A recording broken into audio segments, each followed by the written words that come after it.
Mesdames, Messieurs, bonjour et bienvenue. Je m'appelle Philippe Abran, donc je dirige l'agence de conseil en communication K2 et je remplace momentanément donc Claire Horry en charge de la communication à la SAFER Occitanie dans l'animation donc de ce rendez-vous mensuel. Donc bienvenue au webinaire Parlons foncier le direct, donc ce rendez-vous mensuel, un rendez-vous consacré ce mois-ci au projet alimentaire de territoire et à comment mobiliser donc du foncier pour développer une agriculture de proximité. Alors en Occitanie, les collectivités locales se mobilisent de plus en plus sur les enjeux agricoles et alimentaires.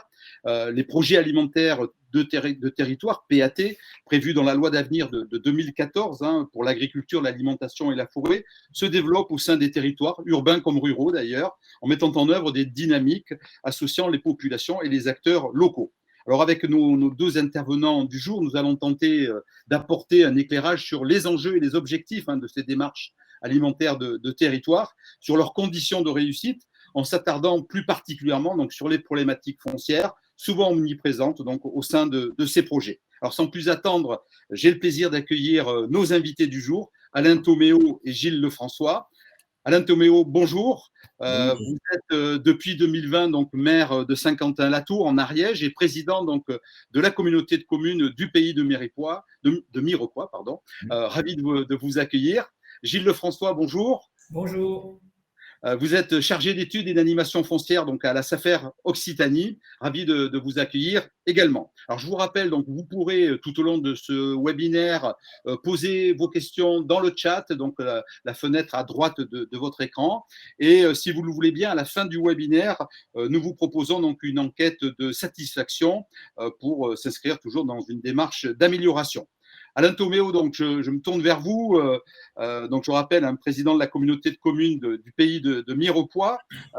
Vous êtes donc bien sûr engagé dans un projet alimentaire de territoire. Vous vous apprêtez à même engager un PAT numéro 2. Est-ce que vous pouvez, pour camper un petit peu le décor, nous rappeler ce que sont les enjeux collectifs qui ont été identifiés sur votre territoire et qui vous ont conduit précisément donc à vous engager dans cette démarche alimentaire de territoire? Oui, bonjour à tous et à toutes. Oui, comme vous l'avez dit, la communauté de communes du pays de Mirepoix est engagée depuis 2012 sur le projet alimentaire territorial.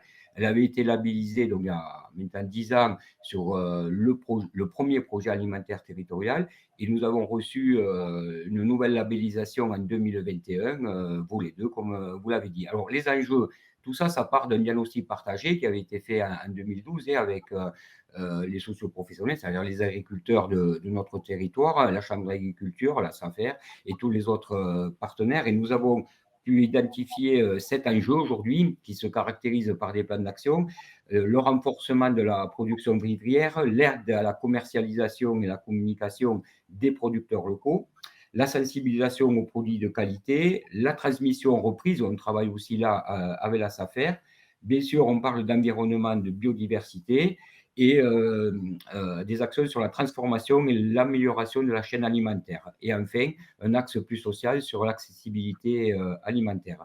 Et tout ça nous a poussé à faire cette année, enfin, dès le début du mandat, un partenariat étroit entre la Chambre d'agriculture et la SAFER, car nous sommes portés acquéreurs d'une exploitation agricole qui s'appelle la ferme d'Ambarou, mais j'y reviendrai tout à l'heure.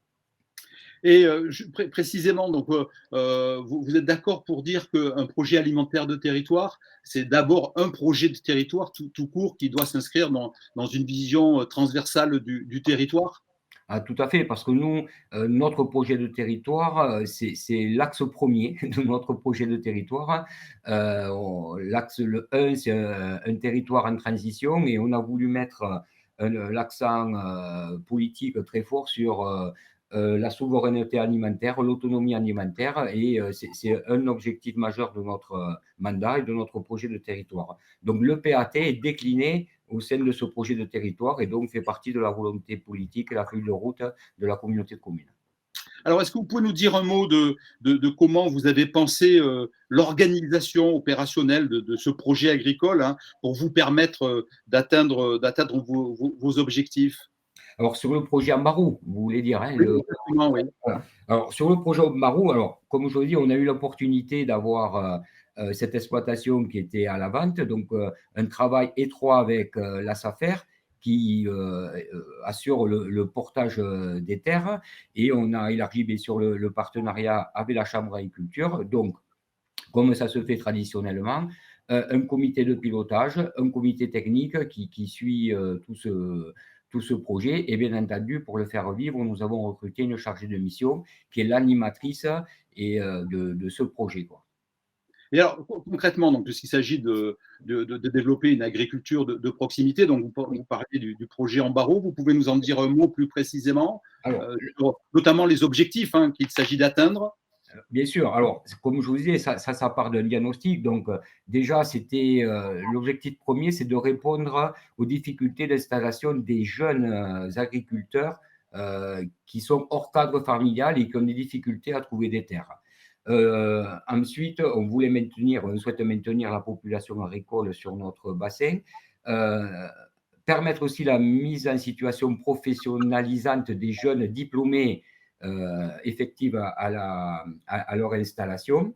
Donc ça, c'est un espace test en fait? Voilà. Alors, on a trois volets. On a un espace test agricole, donc qui accueille des jeunes diplômés et qui veulent se tester sur l'activité. Et donc, ils ont un accompagnement de 2-3 ans sur cet espace test agricole qu'on a bien sûr équipé avec des tunnels, avec une station de pompage. À côté, nous avons installé sur 5 hectares aussi un chantier d'insertion, maraîchage bio, qui permet aussi d'avoir un volet social et permettre aussi à des gens en réinsertion d'apprendre le métier de maraîcher. Et nous gardons 12 hectares pour installer 3 porteurs de projets. Des jeunes diplômés qui veulent aussi s'installer, mais là qui ne sont pas dans l'accompagnement, mais qui peuvent d'ores et déjà faire leur production. Et tout ça en circuit court, bien entendu. Et l'idée, c'est surtout d'alimenter la légumerie départementale en produits de proximité. On a la chance de l'avoir à 20 km.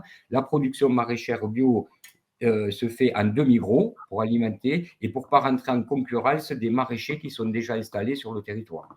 Donc ça, c'est un point extrêmement important que quand on pense à l'alimentation de proximité, à l'occasion du diagnostic notamment, de Oui. bien faire en sorte de ne pas venir en concurrence avec l'existant, mais au contraire de pouvoir le compléter. C'était vraiment un axe important pour vous, un point de principe? Alors, c'était primordial parce qu'on n'est pas là pour venir en concurrence des professionnels qui sont sur le terrain, et surtout qu'il y avait une grosse demande par la légumerie départementale qui dessert tous les collèges et toutes les restaurations collectives, un manque de produits maraîchers. Mais les maraîchers locaux sont déjà organisés en circuit court, ils font de la vente directe, et nous vraiment on s'est orienté vers le demi-gros, et ça reste l'objectif de notre projet. Merci pour ces précisions. Moi, j'avais une question, parce que souvent, on voit des projets alimentaires de territoire qui sont portés, bien sûr, par des collectivités locales, essentiellement, on va dire, des communautés d'agglomération ou des communautés de communes. Est-ce que vous avez, est-ce que ça vous semble le bon niveau de réflexion, ou est-ce que il faut voir plus grand, peut-être aussi pour peut-être être plus cohérent en fonction des bassins de vie, parce que les délimitations administratives, c'est une chose, la réalité des bassins, ça peut en être une autre. Quel regard vous portez sur cette question du bon niveau d'action, en fait? Sur le bon niveau d'action, non, je pense que le périmètre intercommunal est un bon niveau d'action. Comme on l'a dit en introduction, ça s'inscrit dans le projet de territoire de la communauté de communes. Donc, dans la volonté politique, nous, on a 33 communes, des 33 maires et 53 délégués qui composent notre conseil communautaire. Donc, déjà, l'inscrire dans un projet politique, projet de territoire d'une communauté de communes, c'est la bonne échelle.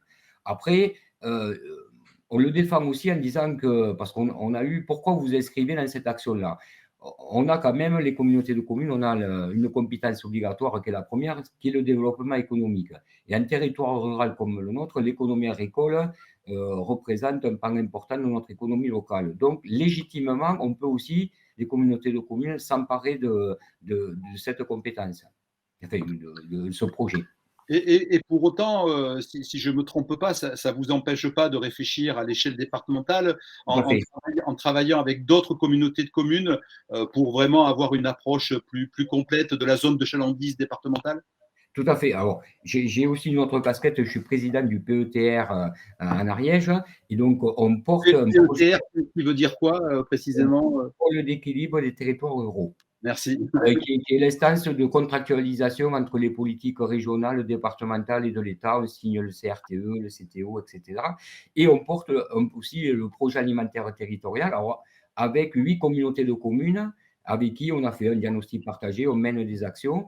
Et le nôtre s'inscrit aussi dedans, mais après, ça se décline par territoire. Mais il est porté à cette échelle-là. Et ça donne une meilleure lisibilité. On a un petit département à l'Ariège, vous savez, et donc je pense que ça porte enfin, ça donne une volonté politique plus forte en rassemblant 8 communautés de communes autour de ce sujet.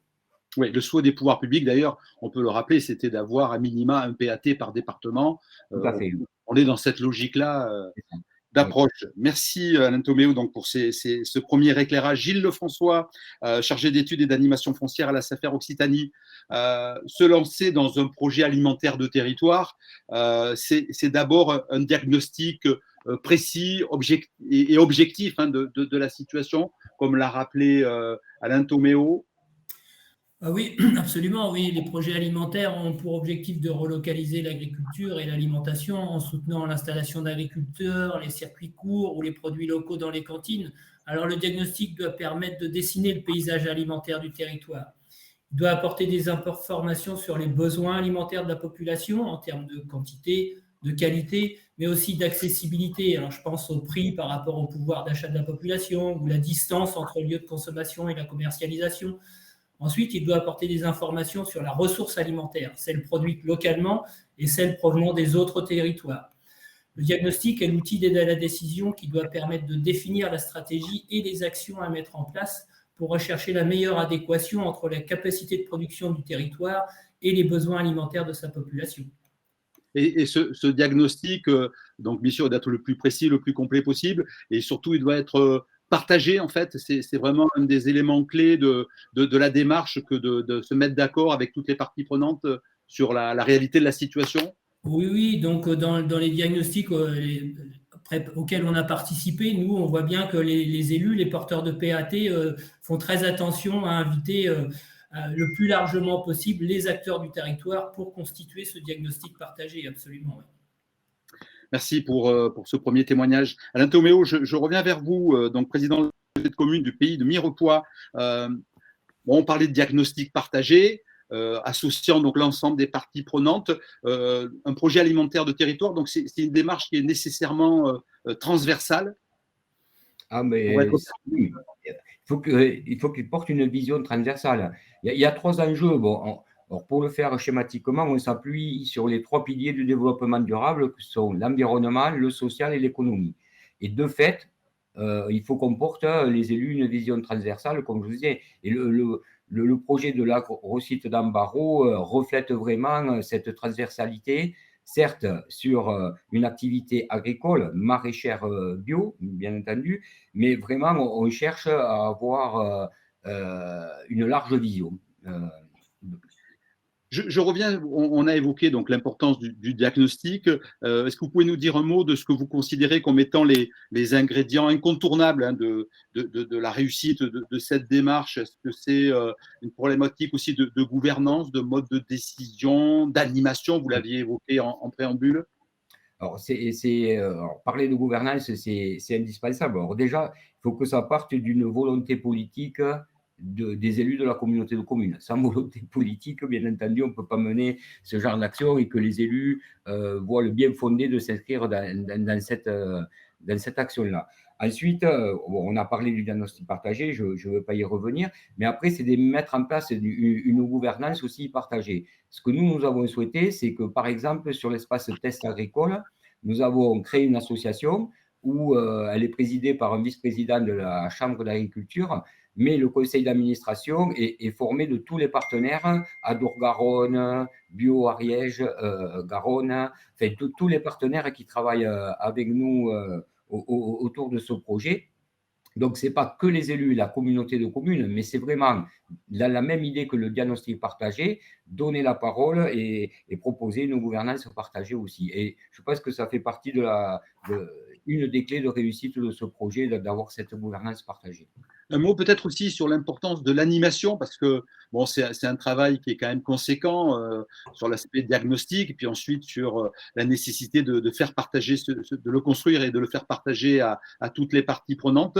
Comment est-ce que vous vous êtes organisé en la matière et est-ce que vous considérez que l'animation fait aussi partie des points clés pour réussir, les moyens d'animation, hein, pour réussir ce type de démarche? Bien entendu, il faut que nous, on n'a pas hésité de se doter d'une chargée de mission qui fait toute l'animation et le suivi du PAT, mais aussi toute l'animation, la recherche de financement, les investissements à créer sur le site, l'accueil des porteurs de projets. Donc, au minimum, aujourd'hui, on a une chargée de mission. On est aidé aussi par convention par la Chambre d'agriculture et par la SAFER, bien entendu. Bien Mais évidemment. sur l'animation, c'est primordial. On va y revenir. Il y a d'autres centres de ressources au niveau départemental ou régional pour accompagner les élus locaux qui souhaitent s'engager dans ce type de démarche, ou c'est essentiellement par convention respective avec les autres parties prenantes, type Chambre d'agriculture ou SAFER? Alors, à ma connaissance, il n'y a pas trop de centres de ressources. C'est vraiment un travail partenarial sous forme de convention. On avait fixé les objectifs et après, on a réparti qui fait quoi et comment, quoi.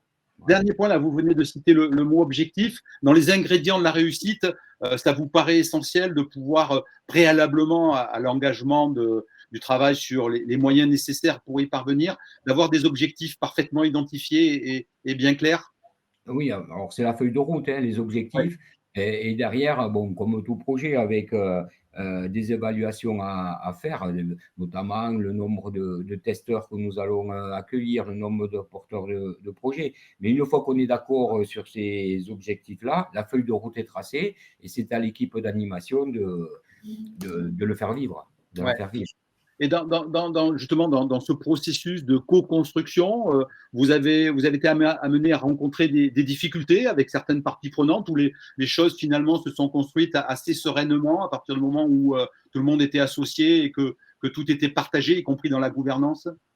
Alors, dans la gouvernance, il a fallu, tout s'est bien passé, je vous rassure, avec tous les partenaires, mais bien quantifier et qualifier la place de chacun. Parce que tout le monde est partie prenante et tout, mais qui fait quoi et qui est responsable de quoi? Et une fois qu'on a clarifié, et notamment, je vous parlais tout à l'heure de la création de l'association Graines d'Ambaro pour l'espace test agricole, là aussi, il a fallu que chacun trouve sa place.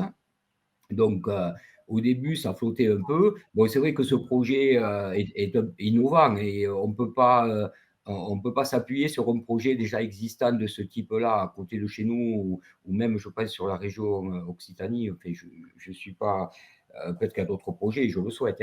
Hein. Donc, au début, ça a un peu tâtonné, mais maintenant, avec un an de pratique, de partenariat des uns et des autres, chacun a su trouver sa place. Oui. Et d'où l'importance aussi peut-être d'une bonne communication auprès de la population locale sur l'émergence de ce projet et ce que ça va pouvoir amener au territoire et à ses acteurs. Ah oui, alors là, on a fait le tour des communes, on a fait des réunions publiques, et puis il y a des supports de communication papier sur notre site web de la communauté de communes qui expliquent toute la démarche et la conception de ce projet. Merci Alain Toméo pour ces précisions. Gilles Lefrançois, je reviens vers vous. Je rappelle que vous êtes chargé d'études et d'animation foncière à la SAFER Occitanie. Alain Toméo l'a rappelé à plusieurs reprises. La question foncière, le foncier agricole, c'est une thématique qui est quasi incontournable dans les projets alimentaires de territoire, notamment ceux sur lesquels vous avez été en accompagnement. Ouais, en effet, dans presque quasiment tous les PAT, il y a un volet foncier. Hein. Les actions ciblées vont du diagnostic foncier, hein, on l'a vu, jusqu'à la maîtrise foncière, en passant par la surveillance du marché, la sensibilisation, l'information des élus et des propriétaires, la volonté d'influer sur son usage, ou encore la constitution de bourses foncières pour mettre en relation propriétaires et porteurs de projets. De ce fait, les collectivités ont identifié la SAFER comme un opérateur majeur pour les accompagner sur ce volet foncier. À ce jour, en SAFER Occitanie, nous avons signé 15 lettres de soutien pour les dossiers de labellisation et nous avons déjà mené 6 opérations d'animation foncière et déjà rétrocédé aux collectivités 79 hectares donc, dans le cadre de leur PAT. Alors, troisième et dernière séquence de ce webinaire, on va rester sur la question foncière, évidemment, hein, donc dédiée au PAT, pour répondre précisément à la question comment mobiliser du foncier pour développer une agriculture de proximité et évoquer donc très concrètement l'accompagnement de la SAFER donc auprès des collectivités locales et des différentes parties prenantes des PAT. Quelle est précisément donc la nature de l'accompagnement SAFER? Comment est-ce que vous vous êtes organisé, donc que ce soit au plan régional ou au plan départemental? Et en même temps, est-ce que Gilles Lefrançois, est-ce que vous pouvez nous rappeler ce que sont peut-être le rôle et les missions de la SAFER sur ce type de démarche auprès des collectivités et plus largement auprès des différents acteurs concernés? Oui, donc c'est dans le cadre de notre mission d'accompagnement au développement local des territoires que la SAFER Occitanie s'est mobilisée pour répondre aux nombreuses sollicitations des collectivités. Donc, par leur présence au quotidien sur tout le territoire d'Occitanie, les équipes de la SAFER, donc les conseillers fonciers, les chargés d'études, les directeurs départementaux se mobilisent. Se mobilisent d'abord pendant la phase d'élaboration des PAT en participant aux ateliers de travail, donc lors des diagnostics, on l'a vu. Nous apportons notre connaissance des enjeux fonciers, des acteurs et de leurs projets.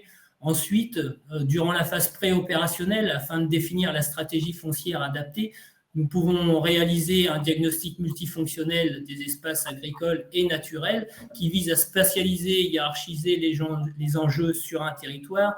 Nous produisons des analyses du marché foncier. Nous identifions les sources du foncier mobilisable. Alors, j'entends par foncier mobilisable le foncier public qui n'est pas exploité. C'est le premier, le plus facile à mobiliser, je dirais. Les friches agricoles, les biens vacants sans mètres. Et en partenariat avec les chambres d'agriculture, nous identifions le foncier des exploitations qui sont en fin d'activité. Et sur la dernière phase, la phase opérationnelle, nous les accompagnons pour mobiliser le foncier. Alors, donc si je comprends bien, donc il y a un centre de ressources au niveau de la SAFER régionale, hein, à travers vous-même et vos collaborateurs les plus directs. Et ensuite, donc, c'est chaque service départemental qui identifie les besoins qui s'expriment sur le terrain et qui vous font remonter donc, les informations. C'est exactement ça. Donc, des équipes départementales qui sont présentes lors de ces réunions préparatoires, qui identifient les besoins et qui nous les font remonter au service qui s'appelle Territoire Aménagement Environnement, service régional. Et nous organisons pour répondre aux besoins d'animation, d'études. Et après, la dernière phase opérationnelle pour mobiliser le foncier, elle est rebasculée, je dirais, dans les services départementaux qui, eux, sont sur le terrain au contact des propriétaires et de leurs fonciers. Est-ce qu'on peut revenir un instant, Gilles Lefrançois, sur justement parce que c'est un point clé, hein, évidemment, on l'a vu donc pour le projet du pays de Mirepoix, il a fallu mobiliser des surfaces. Quels sont les outils que précisément, vous les avez cités rapidement, mais j'aimerais bien qu'on s'y attarde 2 minutes, qui permettent de mobiliser du foncier, en fait, hein, pour répondre aux objectifs du PAT. Vous avez cité les friches, c'est un point. Comment est-ce que vous repérez ces friches? Comment est-ce que ça se passe concrètement?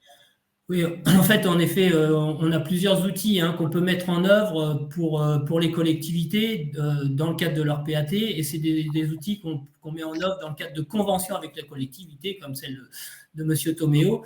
Donc d'abord, le premier outil qu'on met en œuvre, c'est Vigifoncier. C'est un outil de surveillance, c'est une interface qui permet de surveiller les mouvements fonciers et d'intervenir si l'usage du foncier, prévu par l'acquéreur n'est pas en adéquation avec le projet alimentaire de la collectivité. Ça, c'est le premier outil. La première étape, c'est la surveillance. Ensuite, c'est un abonnement, Vigifoncier, oui, collectivité locale. Ça, c'est un abonnement. D'accord. Ensuite, il y a la phase d'animation et de négociation foncière auprès et avec les propriétaires pour leur proposer des solutions de mise à disposition qui concilient leur intérêt particulier en tant que propriétaire avec l'intérêt de la collectivité. Autre outil qu'on mobilise et qui est intéressant aussi, c'est le stockage du foncier, comme on a fait avec Mirepoix, donc qui permet de réserver du foncier le temps de réaliser des aménagements nécessaires pour une installation ou de trouver un porteur de projet compatible avec le projet alimentaire.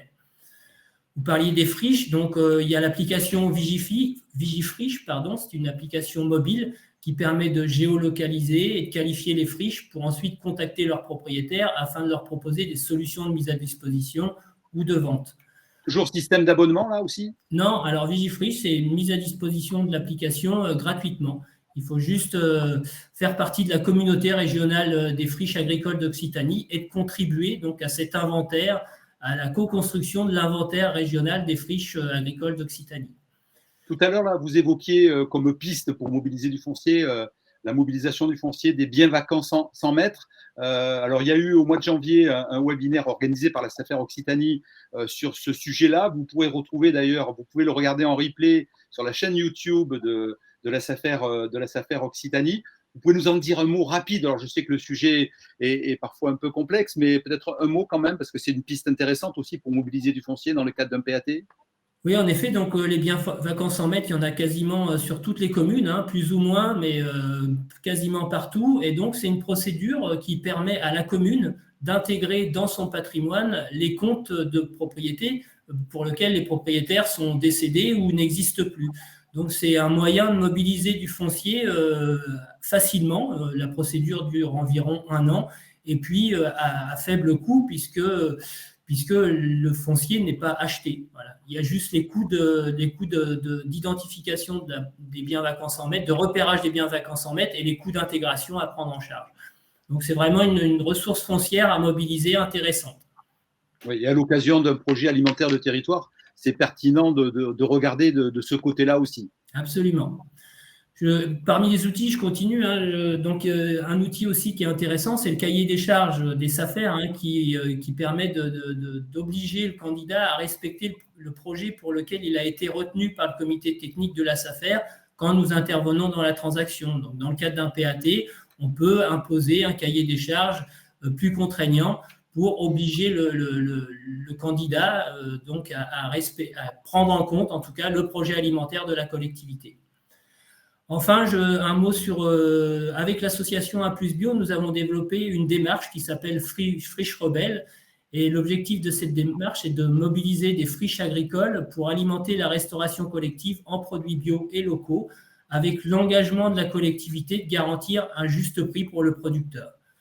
Voilà un petit peu l'ensemble des outils qu'on peut mettre à disposition de la collectivité pour les accompagner dans leur projet alimentaire de territoire. Et dans la mobilisation de ce foncier. Est-ce que vous pouvez nous dire un mot, parce que bon, donc dans le cadre d'un projet alimentaire territoire, besoin de foncier, on mobilise. Derrière, et Alain Toméo l'a évoqué, hein, il y a bien sûr l'objectif de pouvoir, en complément de ce qui existe déjà au niveau de la production agricole locale, de la compléter avec de nouveaux producteurs. Comment est-ce que la SAFER accompagne aussi cette phase-là hein, d'installation, de détection de porteurs de projets et d'accès au foncier donc pour ces porteurs de projets potentiels? Oui, alors, d'abord, j'insiste, hein, ça a été dit, mais avant de parler installation, il faut d'abord identifier les forces productives sur le territoire, les exploitations agricoles, les filières, et avec eux, hein, il faut étudier leurs besoins et leur capacité à faire évoluer leur système de production pour le rendre plus nourricier et plus local et du coup compatible avec le projet alimentaire du territoire. Par rapport à l'installation, donc lorsque du foncier est mobilisé, il faut vérifier s'il peut permettre une installation. Et pour cela, nous avons développé une démarche qui s'appelle Label Installation, qui permet d'évaluer les potentialités d'une propriété à permettre une installation. Elle permet également à mesurer le risque à la réserver, à la stocker ou à la porter, et d'identifier par un travail d'expertise les aménagements à réaliser pour permettre une installation. Concernant ces aménagements, justement, la SAFER peut porter assistance à la collectivité pour réaliser les formalités réglementaires et le suivi des travaux. Ensuite, je dirais qu'il faut communiquer le plus largement possible auprès des porteurs de projets qu'il y a du foncier disponible, mis à disposition sur un territoire. Donc, pour cela, la SAFER réalise des appels à candidature dans le cadre de ces procédures légales et elle peut également relayer l'information via son site internet et via le site Propriété Rurale.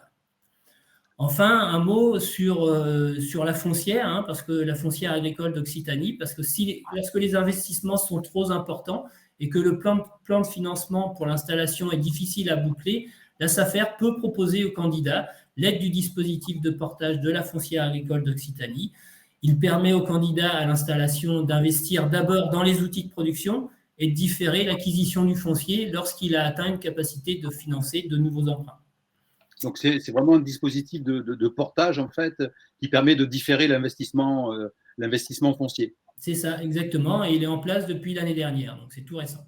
Il y a des conditions particulières d'accès à ce type de dispositif. C'est des dossiers qui sont instruits avec l'aide de la SAFER, parce que c'est la région qui porte ça, hein, je crois. C'est la région qui porte ça. Il y a un comité d'engagement, donc en effet, qui instruit les dossiers et qui regarde l'éligibilité des projets. Donc en effet, il y a des critères d'éligibilité. Donc c'est d'abord pour l'installation des jeunes agriculteurs, pour du foncier, pour du projet agricole, en priorité du foncier non bâti, mais c'est exactement possible de financer du bâti essentiel à l'exploitation agricole. Et il y a un plafond de 150 000 euros qui permet donc de compléter un plan de financement. C'est un dispositif qui n'a pas été mobilisé, hein, sur le PAT de Mirepoix. Non, sur le PAT de Mirepoix, c'est du stockage. Oui, c'est du stockage. Et au cas d'espèce, donc les 12 hectares qui ont pu être identifiés, mobilisés, c'est de nature à répondre aux objectifs de développement qui sont les vôtres, ou il va falloir aller encore un petit peu plus loin? La question est pour moi. Oui, pardon, Non, mais pour l'instant, d'abord, il faut qu'on réussisse ce projet, hein. Après, on verra si on va étendre et réfléchir à avoir d'autres terres agricoles. Mais l'objectif aujourd'hui, c'est de remplir l'espace test agricole. Il y a 3 porteurs de projets là, qui vont être accueillis, 3 testeurs, pardon, des porteurs de projets sur les 12 hectares restants, et l'association CASTA qui fait chantier d'insertion est déjà installée depuis 1 an, quoi. Donc d'abord, vérifions que ce projet marche bien et qu'il répond vraiment aux besoins qu'on avait identifiés. Et puis j'ai bien noté dans vos propos, Alain Thémeau, comme ceux de Gilles Lefrançois, que dans cette volonté de produire localement pour ce projet alimentaire de territoire, il y avait ce double objectif, à la fois de s'appuyer sur l'existant et peut-être d'amener des producteurs existants à compléter les besoins nécessaires, et puis aussi, si nécessaire, de pouvoir installer de nouveaux agriculteurs pour compléter le dispositif, hein. Ça, c'est important de le rappeler dans la démarche, au risque de créer des concurrences inutiles et mal comprises. Tout à fait. Oui, tout à fait. Est-ce que vous pouvez donc nous dire, M. Toméo, puisque vous l'avez expérimenté, en quoi l'accompagnement de la SAFER pour vous a été déterminant dans la réussite justement de votre projet? Et alors, on a parlé de convention tout à l'heure, de convention tripartite, hein, entre vous, la Chambre d'agriculture et la SAFER. Cet accompagnement, il a été déterminant, ou c'est des choses que vous auriez pu gérer par vous-même finalement? On n'aurait pas pu le gérer par nous-mêmes. C'est vraiment c'est le point de départ, déjà, le travail en partenariat avec la SAFER. Et je dirais, si ce projet est en cours, c'est grâce à la SAFER, car on en a parlé. C'est vrai que je n'avais pas dans mon vocabulaire le nom stockage, mais je parlais de portage de foncier. Bon, c'est à peu près pareil. Mais le stockage porté par la SAFER nous aide bien, car on phase les investissements, et sans ce stockage de la part de la SAFER, je pense qu'on n'aurait pas pu entreprendre un tel projet. La partie Chambre d'agriculture, elle porte plus sur l'ingénierie qu'il nous apporte aussi sous forme de convention. Et aussi, nous, on n'est pas compétents pour, comment dire, juger ou évaluer un jeune agriculteur qui vient se présenter pour être pris ou à l'espace test agricole ou sur les terres qu'on peut lui louer. Donc, c'est le travail de la Chambre d'agriculture. Donc, un partenariat nécessaire entre les 3 pour la réussite de ce projet. Seul, on n'y serait pas arrivé, c'est sûr. Et si vous aviez un conseil à donner à vos collègues élus locaux, hein, qui sont avec nous cet après-midi et qui hésitent peut-être encore, hein, encore à se lancer dans une démarche alimentaire de territoire, quels seraient-ils, ces conseils? Le premier conseil, c'est de vraiment voir la nécessité de s'engager sur l'alimentation, sur la souveraineté alimentaire. La crise de Covid nous a apporté beaucoup de leçons, quoi, hein. C'est-à-dire que rendu compte, on avait organisé avec la Chambre d'agriculture les halles fermières pour être au plus près des consommateurs en cas de rupture de stock dans les supermarchés et tout. Donc, ça a éveillé les consciences là-dessus. Après, il faut vraiment s'entourer de partenaires, ne pas oublier de discuter, d'identifier des besoins avec les producteurs locaux. Et de travailler, mais ça, les élus le savent. Hein, je pense que là-dessus, je n'ai pas de conseils à leur donner. Ils savent très bien qu'il faut travailler avec le tissu socio-économique de nos territoires et puis oser, quoi. Parce qu'au début, il a fallu convaincre aussi un conseil communautaire de s'engager sur l'acquisition d'une exploitation agricole.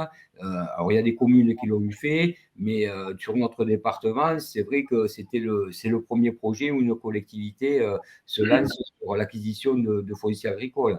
Donc, persévérer et y croire. Voilà. Oui, c'est nécessairement une démarche co-construite avec l'ensemble des acteurs concernés sur le territoire Tout à fait. lequel le PAT doit avoir lieu. Concrètement, Gilles Lefrançois, un élu local qui se pose des questions autour de ce sujet, il prend contact avec qui? Il prend avec le service régional, avec le service départemental de la SAFER. Comment est-ce qu'il faut s'y prendre concrètement quand on se pose des questions autour de ces sujets-là? Eh ben, le premier contact qu'il a sous la main, donc soit le conseiller foncier du secteur s'il le connaît, il peut aussi contacter donc le service départemental ou alors directement en effet le service régional où je suis, quoi. Donc tous les canaux pour identifier et faire remonter les besoins des territoires sont bons et accessibles, quoi. Bien, mais merci à tous les deux. On a quelques minutes devant nous, on est un petit peu presque même en avance, mais on a quelques minutes. Il y a pas mal de questions, donc ce que je vous propose à l'un et à l'autre, c'est de passer en revue les questions qui nous parviennent. Alors, j'ai une question de Stéphane qui nous dit: y a-t-il une volonté et une motivation de la part des SAFER et des collectivités locales à stimuler certains agriculteurs à diversifier leur exploitation via l'entrée dans des PAT afin d'équilibrer le modèle économique de ces agriculteurs viticulteurs? Alors bon, on a un petit peu répondu à la question, mais peut-être que vous pouvez compléter si nécessaire. Alain Toméo, peut-être? Alors, nous, c'est vrai qu'en tant qu'élu, on n'a pas. Ça part du diagnostic et du repérage des besoins. Comme je vous le disais tout à l'heure, nous, on a repéré qu'il manquait de la production sur du demi-gros. Donc, on a encouragé les maraîchers qui s'installent chez nous à faire du demi-gros. Après, il y a aussi un travail avec la Chambre d'agriculture qui peut les aiguiller sur leur type de production, suivant le territoire. Gilles Lefrançois, vous vouliez compléter? Non, juste dire que la SAFER, c'est un outil à la disposition des politiques de territoire. Donc, nous, on accompagne la collectivité dans son projet. Donc, s'il y a des actions, si elle nous demande d'essayer d'influer sur les systèmes de production, on peut le faire un peu via nos cahiers des charges. Voilà. Mais ce n'est pas notre objectif à nous, quoi. C'est d'abord l'objectif de la collectivité. Alors, j'ai une autre question qui vous concerne plus directement, Gilles Lefrançois, sur la foncière agricole. Un représentant de collectivité locale probablement nous demande si l'accès à cette foncière est possible pour une commune. Pas à ma connaissance. C'est réservé aux porteurs de projets à l'installation. Ok, très bien, c'est clair, c'est net, c'est précis. Tout à l'heure, vous avez parlé du label installation, Gilles. Est-ce qu'il existe un document qui permet d'expliquer, de présenter ce label installation? Oui, absolument. Donc, pour l'instant, c'est une démarche qu'on utilise, nous, en interne et qu'on peut utiliser pour accompagner les collectivités, donc justement les informer sur une propriété qu'elles voudraient, par exemple, stocker pour réserver pour l'installation. Donc, c'est une démarche qu'on se met en place, nous, qui nous permet donc d'évaluer si la propriété peut permettre une installation, donc en l'état, ou s'il faut réaliser des aménagements pour qu'elle puisse permettre une installation. Et puis aussi, donc c'est par le biais d'une grille d'évaluation, et on a aussi une deuxième grille qui permet d'évaluer le risque, donc du coup à la réserver à l'installation, donc à la stocker pour la réserver à l'installation.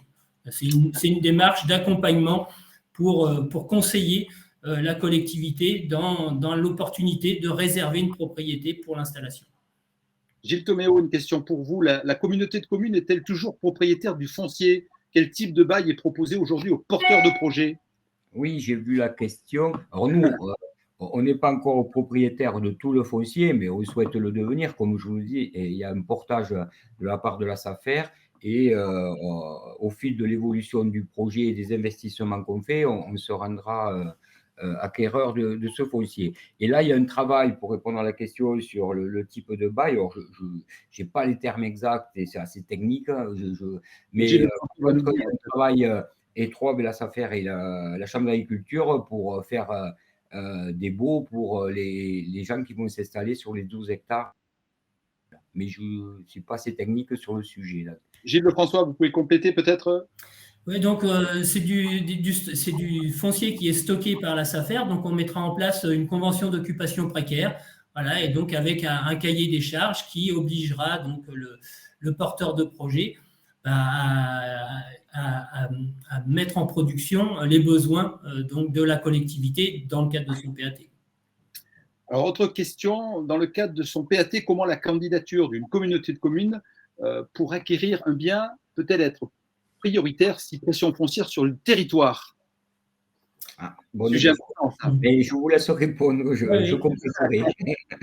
Pas de priorité, toutes les candidatures sont mises au même niveau, hein, candidature particulière ou candidature d'une collectivité. Ce qu'on essaye toujours de faire, nous, au sein de nos comités techniques, c'est d'essayer de concilier les usages. Je l'ai dit tout à l'heure, hein, on peut tout à fait concilier l'intérêt d'un producteur particulier avec l'intérêt de la collectivité, c'est-à-dire proposer aux porteurs de projets à qui on va attribuer le foncier de produire les besoins alimentaires, des productions pour les besoins alimentaires de la population et dans le cadre du PAT. Alors, autre question, peut-être tous les deux vous pourrez répondre. Les porteurs de projets sélectionnés sont-ils nécessairement jeunes agriculteurs ou des plus âgés sont-ils éligibles? Est-ce qu'il y a une condition d'âge pour être porteur de projet dans le cadre de la démarche, par exemple, qui a été la vôtre?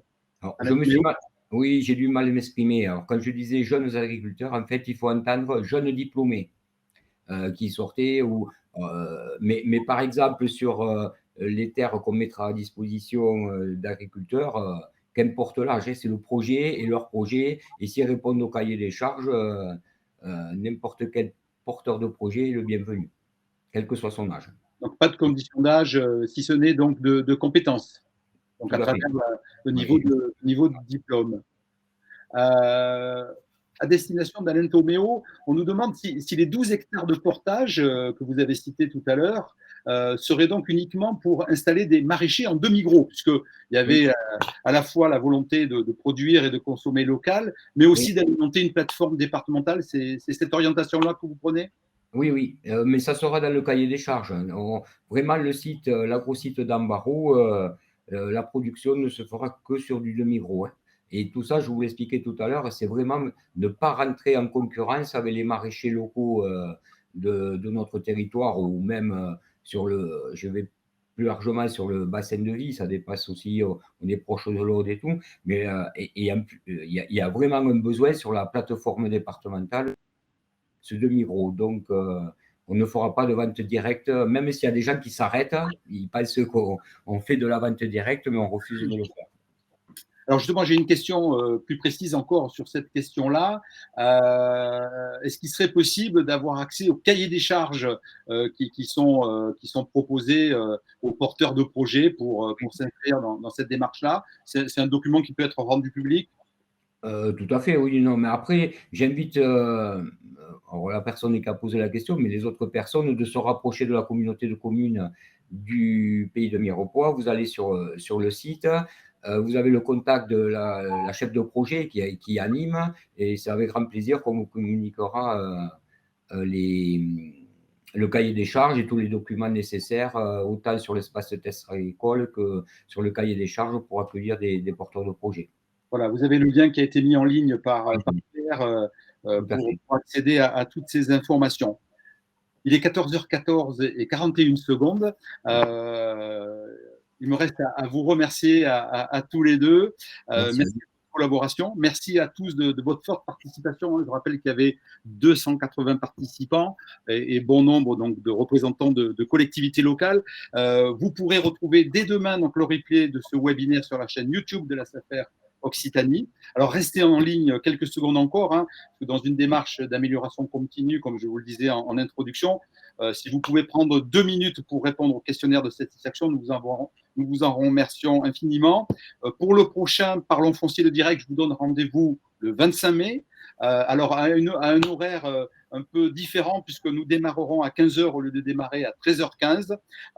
Et nous aborderons donc avec l'agroclimatologue Serge Zaka la relation entre foncier et changement climatique. Sur ce, je vous souhaite une bonne journée, une belle journée, et merci encore d'avoir participé donc à ce webinaire. Il est 14h15 et 42 secondes. À très bientôt. Au revoir. Merci. Au revoir. Merci, au revoir.